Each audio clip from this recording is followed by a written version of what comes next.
Assalamualaikum dan selamat pagi. Pada hari ini kita teruskan dengan ayat perintah ya. Ayat perintah ini digunakan dengan tujuan menimbulkan sesuatu tindakan.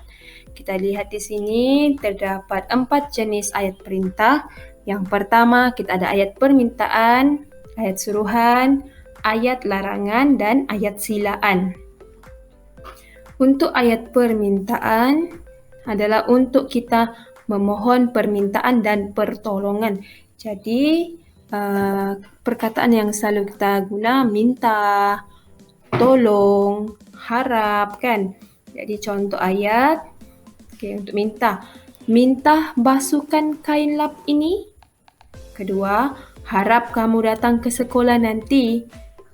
Kemudian yang ketiga, tolong berikan surat ini kepada ibu kamu, kata cikgu kepada Eva. Jadi ini adalah bentuk ayat permintaan. Kemudian ayat suruhan. Ayat suruhan adalah untuk memberi perintah atau arahan.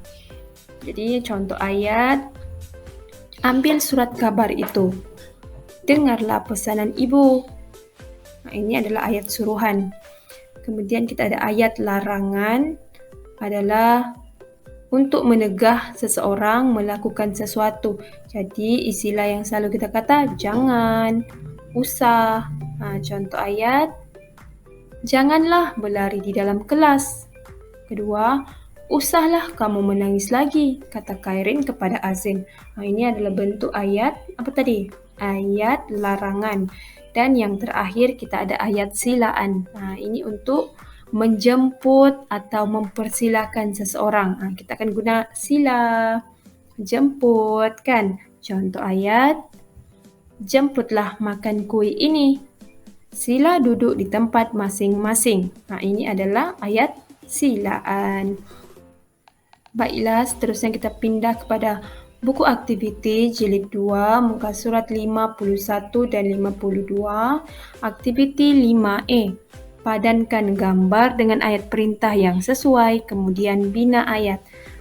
Jadi kita kena padanlah, kena garis guna pembaris. Kita akan padankan gambar dengan ayat perintah, kemudian kita akan bina ayat ya. Mari, apa dia punya tajuk? Tajuknya, mari tanam pokok kari. Di sini ayat yang sudah lengkap, ada 2 kotak. Dan 2 kotak lagi dia hanya beri kamu kata perintah tetapi ayatnya belum lengkap. Jadi kita lihat dulu yang lengkap. Harap kamu bersihkan kawasan itu. Jadi agak-agak gambar manakah yang menunjukkan orang tengah membersihkan kawasan? Kita boleh tengok.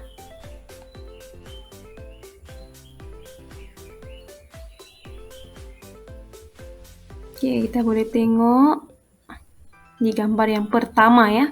Gambar pertama. Jadi murid-murid padankanlah dia guna pembaris. Kemudian tolong tanam pokok kari itu. Jadi gambar yang manakah menunjukkan orang tengah menanam? Gambar yang kedua. Jadi garis juga dengan pembaris. Dan kemudian untuk gambar yang ketiga, sila. Agak-agak sesuaikah? Jangan. Kalau gambar keempat, kita dapat lihat situ orang tu tengah menganga, tangan pun tengah diangkat. Mungkin sedang marah kan? Jadi kita boleh anggap itu jangan. Dan untuk gambar yang ketiga tu sila. Jadi keadaannya akan jadi begini. Jadi untuk gambar ketiga, ya kita akan guna perkataan sila.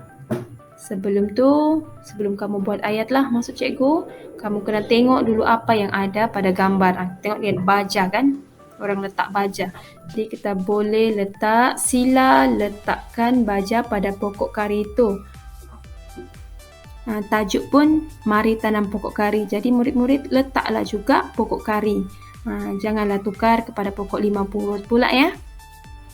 Dan yang terakhir, kalau dapat lihat di situ kan, kanak-kanak tu sedang memegang daun. Mungkin dia petik, itulah sebabnya orang yang di belakang tu mungkin ayahnya marah. Jadi kita boleh letak jangan petik daun kari itu. Seterusnya, untuk muka surat yang di sebelah, aktiviti 5B, bina ayat perintah berpandukan gambar. Jadi di sini kamu tidak perlu pilih, dia sudah sediakan ada kata perintah tolong, jangan, dan harapkan. Ada 3 lah. Jadi kita boleh lengkapkan perbualan yang pertama tu, dia punya jawapan, baiklah puan, saya akan membungkus daun kari itu. Agak-agak apa yang puan tu cakap sehingga kan penjual itu berkata sedemikian. Kan kita guna perkataan tolong. Jadi tolong bungkuskan daun kari ini. Jadi sesuailah dengan jawapan. Baiklah puan, saya akan membungkus daun kari itu. Kemudian kita ada kata jangan dan harap. Jadi ini murid-murid akan lengkapkan sendiri, pastikan bersesuaian dengan perbualan di sebelahnya ya. Baiklah, itu sahaja pada hari ini. Terima kasih.